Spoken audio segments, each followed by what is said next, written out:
back, Lauren. Thank you. Thanks for having me in my home. I'm Drew Thurlow. And I'm Lauren Blitzer-Wright, and this is the Lone Wolves podcast. And I want to call out really quickly that I've changed glasses and that I recognize that I either look like an 80s serial killer, I killed John Manet, or I invented the first IBM computer. So here we are. One of those three things is good. Speaking of not good, I think the current state of the job market in the music space, it has been worse. In the past, it's been worse. I think. I don't know. ChatGPT told me that this is unprecedented times, that this is the worst it's been. Well, this might be unprecedented for ChatGPT's lifespan, but you might remember my first job in music essentially was being employed by labels in 2005. And from Napster era to 1999, which was the high point of the recorded music business, until about 2014, which was the low point. I think, depending on how you look at the stats, 60 to 80% of the global workforce in music lost their jobs. Oof. The industry and the recorded side shrunk by, I think, 2/3. So that was really depressing. Yeah. Now, it is not good now, but I'm not sure it's as bad as it was. But I want to know, what do you think? It feels terrible. Yeah. It feels, when we even look at our community Slack channel, how it grew from last summer of 20 to 50 people to we're about to celebrate 400. While it's great to have a large community like that, it's also an indication that a lot of people are looking for the same thing. It's not just, I mean, you could do community learning from it, but people are looking for jobs. Yeah. That's 400 people just in our circle of like sort of LinkedIn tentacles that have seen this. Yeah. That's a lot of people. It is. Well, let's talk about why. So you were at Sony for a long time. Yes, and also just to call out Monument Records, talking about Sony, basically folded into Sony Music Nashville yesterday. Yeah. So they got rid of a lot of their staff. Some have been absorbed into the Sony's country label. But that was kind of a big, that's a big shift. Yeah. And it's different than, say, record labels were acting 8 years ago when streaming started to really boom. Yeah. You saw new imprints forming. Right, exactly. Arista, which had been dormant, was relaunched by Sony. Totally. And Elektra, which is dormant, was relaunched by Warner's. Universal had several of those. Yep. So why do you think why now? Why this particular point? I mean, there's been a lot happening with the macro levels with COVID and interest rates, but why do you think now? Right. I think with tech, I mean, I think a lot of things come to play, but I think a big part of it is restructuring. So with tech coming in and being such a big part of music right now, they're downsizing, roles are shifting, companies are finding efficiencies. Like when we looked at, from physical to digital, we lost entire departments over the course of a decade. When I started at Sony, it was like, oh, iTunes, people were starting to understand the digital space. We still had reps for Target, Walmart, J&R, all those places that don't really even carry music anymore or don't even exist, down to, as of last year, one person doing physical, doing those accounts, one person centralized and maybe a few regionally, but it happens. And they're not calling it downsizing, they're calling it right sizing, because at some point when you have a boom and you hire for those booms, you have to then, make up for it when it shifts in some way. And I don't like the right sizing because it's still downsizing. That's what it makes people feel like shit. They're let's brand the bad times. Right, exactly. Let's brand the disaster. Companies even feel good about what they're doing. Right sizing. Yeah. It's downsizing. And it's also, just as my own observation going on LinkedIn and looking around, these jobs, there's no VP jobs or SVP jobs. These are pretty entry-level, mid-level jobs that are being posted. So while, a lot of executives to get laid off, there's this, whatever's being posted is not even close to those levels anymore. Right. It's interesting. And we saw a transformation when we started in music. My first job in music was at Warner Music Group, and none such in print under Warner Music Group. And I remember when I started, there was one digital person. Right. But we, their distributor, a whole bunch of people working in the physical distribution side of the business. And by the time I had left, that was kind of flipped. Yeah. It was, digital was no longer just called new media. It was actually its own legitimate business units within labels. Yeah. So now we're seeing transformations and people getting laid off and all these different, and we'll talk, I think we should talk a little bit about like the specific departments and the roles. Yes, for sure. But at least when the physical jobs were being shed, we knew where they were going and where the business was going. Right. Right now, Right. we're seeing, we're seeing some things that make sense, right? So radio promo typically Right. staff a lot of people in music. In the last 8 years or so, you started to see promo teams shrink, and you started to see the major music groups consolidate.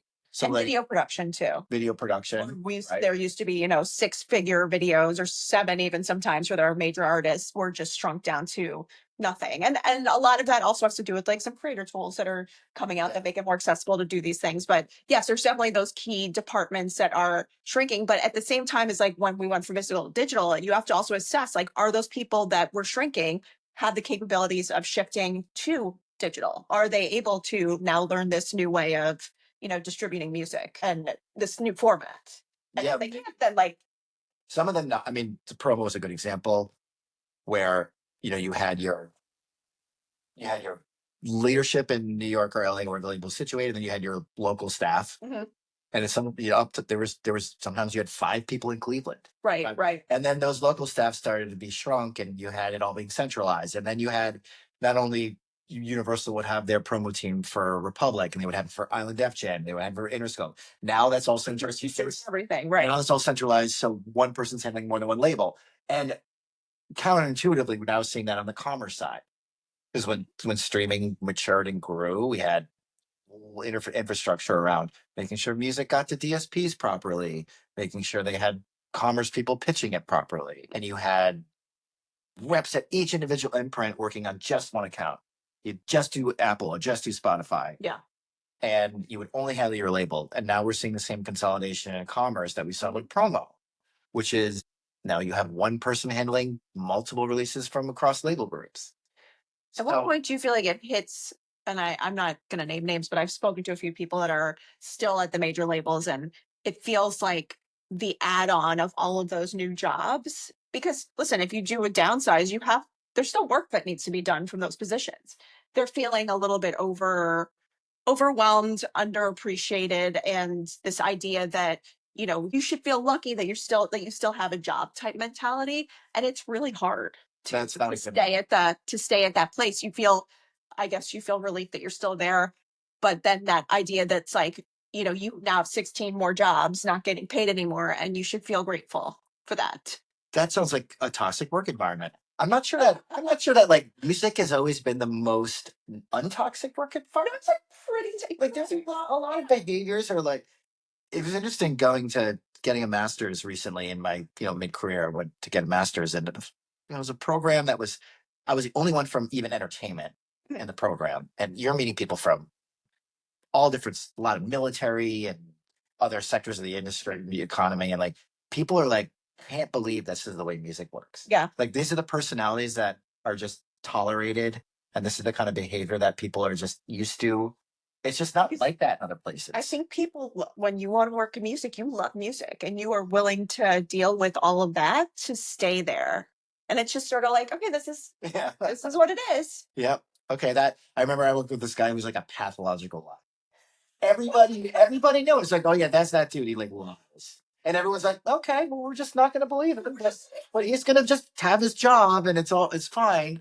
Hopefully, I saw a lot of that kind of get weeded out when the industry shrunk. Yeah. It was less glamorous. The stories that we've all heard about working at the record companies in the 80s or something. Like, right. It's not that anymore. If you want to get really rich, you go to finance or tech. Like, exactly. People aren't, but it still has this like cast of characters. It's true. It's just that I think more political correctness and HR oversight is a little bit better than it was in the 90s and early 2000s. Yeah, it is now, but it's still like it's a tough place to be, and especially now with people feeling very uncertain, even the ones that are like the last man standing. There's still this fear of like, what's next? Like, I think, the streaming growth isn't as significant as it was. So there's still growth, but it's not as like, these year over year big increases. And the innovative tech side of things is also shifting with AI. So where do we see, not that you and I know this, but like, where do we see these jobs opening up? Where do we see or if we could predict the next 5 to 10 years of what the record business looks like. Because there are some, and speaking with our producer here, there are some, managers that are just sort of acting like labels now with their artists. They're saying, okay, we'll provide these label services and do these distribution deals that are very easy to do and cut out that extra layer of label because it wasn't working for us. So I wonder, just like holistically, outside of just like these downsizing and the shift in technology, where do we see the record business? Where do we see music going? Yeah, that's a good Oh, yeah. question. There's certain things we don't know, but there's certain things that we can definitely say are true that we do know. Mhm. And number one, you're more likely to get a job at a big music company, Right. whether that's even at Live Nation or some of the majors or a big publisher, if you have more of a tech background. If you're in data analytics, even if you're in UI or UX design, Yep. Yeah. you are a product person. I've even met more machine learning engineers at labels this year than I've ever met in the history of labels. Yeah. And particularly at Warner's, where Robert Kinsel, who's took over the Warner's 2 years ago and came from YouTube, very much has instituted a tech mentality. I think the other two majors are not quite philosophically there, but they certainly have big teams doing on investments and working on innovation funds and acquisitions and also just like the super fan hyper focus is going to be about tech. Like, how do you capture that data and how do you analyze it in a way that's going to be effective? Yeah. So it really is about It's a lot. Those tools. It is. It's a tool thing. It's a product issue. Yeah. It's in a lot of cases a tech solution. So yeah, if you were a publicist or a copywriter or a product manager or a marketing person or radio promo person or even a digital marketing person or a commerce person, yes, roles are still there, but the growth is in the data analytics and all the other things I described before. So Yeah. that's certainly true. Labels don't have a complete stranglehold on that aesthetic either. I mean, Right. as you mentioned, big labels, big management companies rather are staffing up. But what can a label do for you these days? A lot. Is it something that a management company can't do? Not necessarily. Right. There's just the resources and the labels are still much, much bigger. Mhm. And they, when somebody from Sony Music or Warner Universal calls Spotify for placement, it's different than a manager doing it for their artist. Right. The relationships are definitely there. It's just thinking 10 years forward, they make it hard to recoup on these deals. So are artists really getting the best chance to be successful and to continue their career in the current deals that they have? Yeah. And one of the most interesting things to me about the recent tech explosion is all the different ways that artists can find financing. Yeah. And previously, like, you had really one option. If you were an artist, you would give up equity in your project. Right. You get an advance and that was it. Yeah. You wanted to make money. Well, you had to sign away your masters, sign a publishing deal. Sign your name and likeness away sometimes. Right. Artist rights and yep. Totally. And sometimes you got the masters back because if it was a license deal or you were an indie label, sometimes you didn't. But yeah, that was your option. There was no financial services structure. Banks weren't going to go loan an artist money. They didn't understand entertainment or music. It was volatile. But now there's a whole bunch of ways where artists can find financing, which means if you're a manager and you manage a stable of artists, you don't necessarily have to go to the label to find capital to go on tour or release a record. And that's been really good for music. It's been really good for artists. And I'll just mention a few of the models. You have sound royalties or Roy-Fi or a company called Hi-Fi, which was acquired by Tidal and then Block. But those are kind of, you get advances based off of your behavior and your streaming numbers. You can take an advance and then you pay a little bit of an interest rate and you pay it back, but you don't have to give up any equity in your project. Yeah. And then there's other companies where you can license away your catalog. There's some other companies where you can marry like your touring revenue and your recorded music revenue together to find options. And it's just, it's really flexible and bespoke for each artist. And this is relatively new, right? Like as of the past 1 or 2 years? These are Yeah, 5 or 6. Oh, okay. Oh, okay. Yeah, 5 or 6. So Sound Royalties is probably one of the leaders. They've been around for maybe even closer to 10.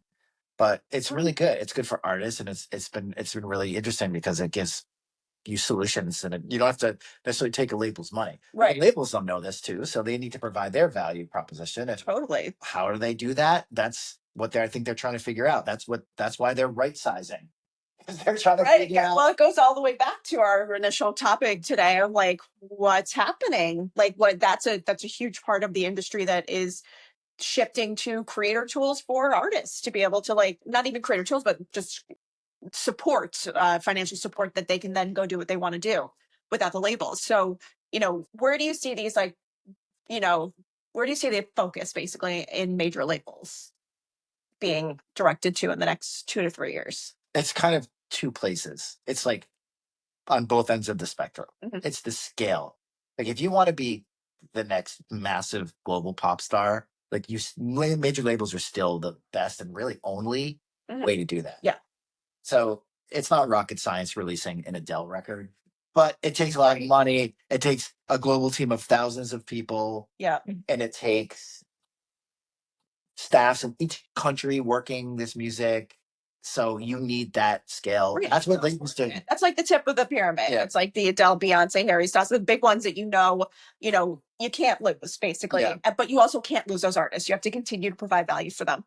There's these sections in between that we've always talked about of like the emerging talent and those like sort of B level, still very successful, but can't hold the whole ship up. That's what labels are conceding.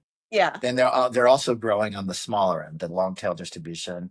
The Yeah. recorded music business is still growing. It's growing a lot in the kind of independent space. Yeah. That's why you have Universal trying to acquire Downtown. Right. That's why you had Sony acquire AWOL a few years ago. Exactly. That's why you have Universal consolidating all of their kind of imprint indie distributor businesses under the Virgin brand, Mhm. which they had a bunch. Yeah. That's why you have Republic starting their own. Even though they have Ariana Grande in the weekend, they're still Right. starting there because there's a class of artists out there that need servicing and there's revenue in there. It's Right. It's like a numbers game. Yeah. A big numbers game on that side. It's like how much can we service like this large amount of artists that are coming through? The Orchard has been Sony's biggest label for a long time now. Yeah. So they're like doubling down on that. You also get paid in streaming. You get paid a lot more via market share, which is a relatively new phenomenon in overall in the history of recorded music. So they're incentivized to increase their market share so they can get paid more. Wow. Okay. And so instead of like selling a CD, you'd get or iTunes down, Yeah. you get paid on that IP. Yeah. Now, if you own more market share, you can get a bigger share of the pro rata streaming dollars. So Right. that's another reason why Yeah. the halo effect of increasing your distribution channels.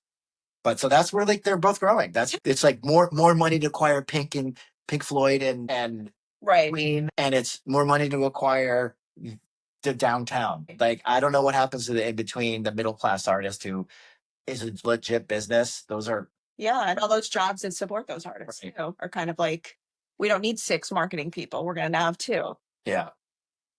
Yeah, it's I always think now about, okay, so all these people exist with institutional knowledge, and jobs will come up as they realize, like, okay, maybe we cut a little bit too much off, and we need to replace these positions.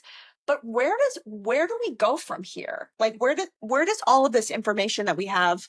Obviously, we're doing a podcast, but like, where do these people go, and how do they contribute? Because it's also really hard to go from working in music for a decade or over a decade to then shifting. Yes, you're in marketing or you're in sales, you're in ecom, but then shifting to being a VP at a completely different genre of company, or like, I'm in the like pet division, like trying to do marketing at Petco. Like it's all marketing, but when you're at a certain level, a company doesn't want to take you from a completely different sector. Well, historically, you'd go into real estate, assuming that no one wants to do that. Yeah, the listings in New York, and yeah, now the interest rates are so high, it's not worth it. Like the economy is not being helpful in terms of like how you're gonna to pivot, but it's a tough place to be. It's like where do we all sort of pivot into being able to do jobs well and using the knowledge that we have and the experience too, because the industry is so fucking nuanced. It's like you can't go to ChatGPT and say, okay, can you tell me about how did Kendrick Lamar get the Super Bowl halftime spot? And then be this very generic answer. But we all know that there was a lot that went on there in terms of like how you first get the artist on board. Why is Apple this exclusive sponsor? How do you clear the performance rights? Like there's so much there that you need to understand. And we need to figure out how to like either lift up these people or, direct them in some way. Like I think really. I think that's, I mean, obviously you're just prove the thesis of lone wolves. That's what the community True. that we're all building is to support that. But I think, I wrote a series for Billboard out the end of last year about this. Like the startup community is super vibrant right now for that reason. Like Right. there's so many mid-level tech and music people out of work who have real skills and knowledge. It's never been easier and cheaper to have a startup. If you talk to founders from 20 years ago, their challenges were hilarious today. Like I have this great idea, but I can't find anyone to build it. I don't know anyone who can engineer. Or like maybe I can find my cousin engineer this, but like cloud storage and doesn't exist, or It's so expensive. hosting is too expensive. And now with a good idea and large language models, you can get a product up over the weekend. So I know it's wild, but then what happens, like, as you know, with your list of 700 plus startups, it's like so overly saturated. It's just like, what now we have to sort of pick through who's going to do this the best for the longest, because everyone's sort of doing the same thing. Well, that's also been interesting that, companies used to have a moat, now don't have a moat. Yeah. Like stem separation is a perfect example. That was so hard. Like, right. As you mentioned earlier, how we don't have stems. Like, you want to do a remix or you want to sync license something, but like, oh, the A&R guy didn't deliver the stems. Right. Artist never delivered the stems. There was a massive fire in the Universal backlot in 2008 that destroyed like 500,000 of the most treasured recordings in our history. Oh my God. And they were just gone. And stem separation, where you can break out the disparate parts of a track after it's already been mixed into a stereo master, is impossible. If you were like one of the brilliant engineers of our time and you had 2 hours, you might be able to like maybe get it right with a lot of bleed. Yeah. But otherwise it was not done. And then this company called Audio Shake had this great breakthrough about 4 years ago using machine learning models where they were figured it out. And it got better. Yeah. And then it was like, oh my God, you cracked this code. And now that's why we had a new Beatles song in 2023. Wow. Because they were able to isolate a John Lennon vocal that had been corrupted with lo-fi and bad fidelity. And it was like, wow, now we're opening up so many possibilities to reimagining catalog or remixing and remastering catalog. And 6 months later, everyone else had the same breakthrough. Right. So that company, Audio Shake, which has pivoted and done well, like that moat would have existed and stayed with them for a few years. Right. But now it's like, we're going to do that too. Yeah, it's interesting, but not everybody survives. No. For some reason, somebody does it better, or there's better customer service, or there's better user experience, like whatever the product is.